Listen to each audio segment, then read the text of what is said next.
Okay, so there's quite a few terms that we use in algebra to describe the different components of what we're writing. So the first term that I'm going to use is constant.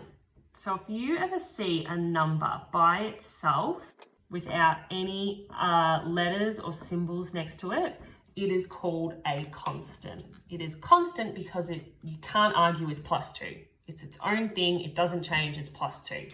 The next thing that you'll hear is the word variable, or it's sometimes known as a pronumeral. And that relates to any symbol or letter that is used in algebra.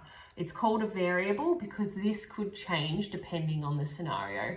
In this scenario, it's very specific, but the idea is that it's an unknown value. It's a number in disguise. The next word that you may hear is coefficient.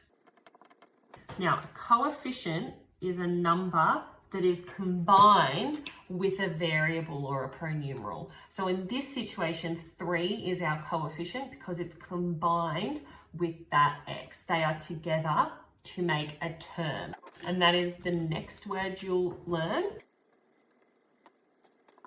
A term in algebra is either a number on its own, a number combined with a variable, or it could also be a variable on its own. So say just x or just y, okay?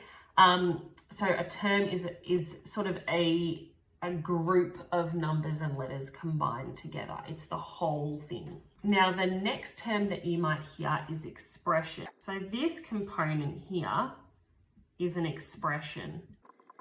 And an expression is a combination of terms together. Okay, so 3x plus 2 becomes an expression because it's a combination of terms. And if you put all of that together, you end up with an equation.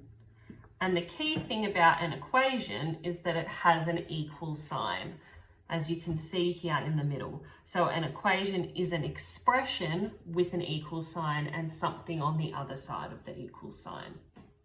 So that is the terminology that we use in algebra.